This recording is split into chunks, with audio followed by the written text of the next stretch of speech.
ایک چیز اس لیے یہ بھی ایڈ کر دینا چاہیے کہ جیسے زبر، زیر اور پیش اکثر پڑھتے وقت جو ہے نا مدرسین یا اساتذہ فتحہ، کسرہ، ضمہ وغیرہ بھی لفظ استعمال کرتے ہیں.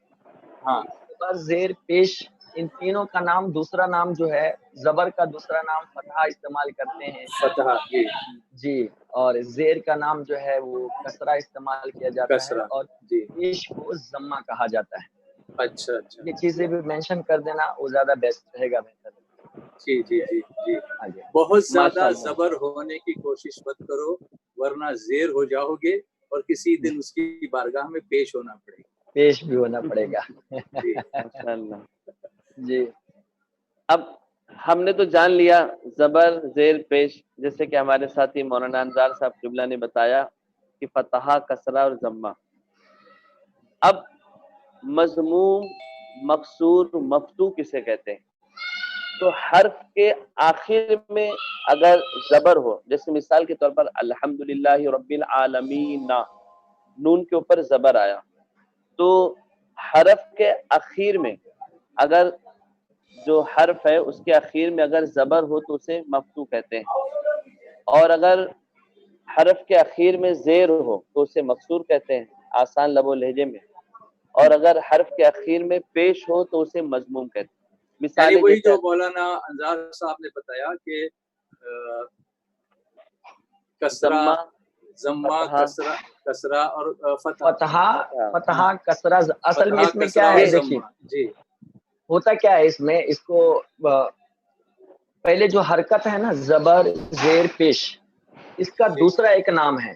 زبر ہاں کا نام فتحہ آتا ہے، فتح زیر کا نام کسرہ کسرہ آتا ہے جی اور پیش کا نام ضمہ آتا ہے. ضمہ. ٹھیک. اب یہی حرف یعنی فتحہ یا کسرہ یا ضمہ کسی حرف پر آ جائے تو اس کا ایک دوسرا نام پڑ جاتا ہے.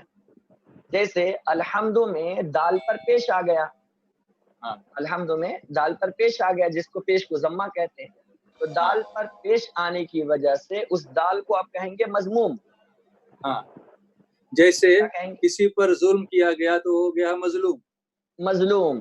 ہاں تو اسی دال پر پیش آ جائے تو وہ کہیں گے اس کو مضموم. مضموم. مسموم. جی ہاں، اور کسی کے نیچے اگر زیر آ جائے، کسرہ آ جائے تو اس کو کہیں گے مکسور. مقصور جی مکسور گر گیا نیچے کی جانب ہے تو اس کو مکسور کہا جائے گا. ہاں اور کسی حرف پر زبر یعنی فتحہ آ جائے تو اس کو جی کہا جائے گا کہ مفتوح. مفتوح. فتحہ، جی جی مفتوح. جی فتحہ جی آ جائے تو مفتوح، جی کسرہ آ جائے تو مکسور، اور ضمہ آ جائے تو مضموم ہو جاتا ہے. جی جی. چلیے جیسے آگے بڑھیں. جعل، جعل، فتح، قتل، اس سب میں آپ دیکھیے سب زبر زبر زبر ہے تو اس کو کیا کہا جائے گا؟ مفتوح کہا سب جاتا ہے. مفتوح ہیں. جی جی جی. اب ایک چیز میرے دماغ میں یہ بھی ہے، ایک تو قرآن کی اصطلاح ہے اور ایک عربی کی اصطلاح ہے. عربی کی اصطلاح میں جیسا کہ قاری صاحب بتا رہے تھے کہ جس لفظ کے کلمے کے اخیر میں زبر زیر پیش آئے تو وہ متحرک اور ساتھ میں مفتوح، مکسور، مضموم ہوتا ہے. وہ ایک الگ اصطلاح ہے. اس میں قرآن میں اگر کسی بھی زبر پر، کسی بھی حرف پر زبر آ جائے تو وہ مفتوح کہلائے گا، کسی بھی حرف پر زیر آ جائے تو مکسور کہلائے گا، کسی بھی حرف پر پیش آ جائے تو وہ مضموم کہلائے گا. جی. جیسے یہ سورہ فاتحہ ہمارے سامنے اسکرین پر موجود ہے، جی اس کو ہم انلارج کر کے دیکھ رہے ہیں، زوم کر کے دیکھ رہے ہیں. ہاں دیکھیے اس میں کئی الحمد ایسے میں حروف دال، ہم کو نظر آئیں گے. جی جی الحمد ہے، ہاں الحمد میں دال پر دیکھیے پیش آیا ہوا ہے اور ہاں پیش کا دوسرا نام کیا ہے؟ ضمہ. ضمہ. تو اگر جی کسی حرف پر پیش آ جائے تو اس کو کیا کہا جائے گا؟ مضموم. مضموم. جی ہاں تو الحمد کون سا لفظ کہلائے گا؟ مضموم کہلائے گا. جی اس کے بعد آپ دوسرے لفظ پر دیکھیے للہ.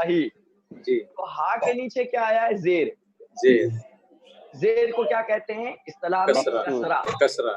اور کسرہ. اب اس پورے کلمے کو کیا کہا جائے گا؟ مکسور. مقصور. مقصور. کیا کہا جائے گا؟ مکسور. پھر جی اس کے بعد دیکھیے ربی پہ بے کے نیچے زیر آیا ہوا ہے، ہاں زیر کو کہتے ہیں کسرہ. تو جی اب اس پورے کلمے کو کیا استعمال کیا جائے گا؟ مقصور. مکسور. اب العالمین، تو العالمین کے نون پر دیکھیے زبر آیا ہے، تو زبر کا دوسرا نام کیا ہے؟ فتح, فتح,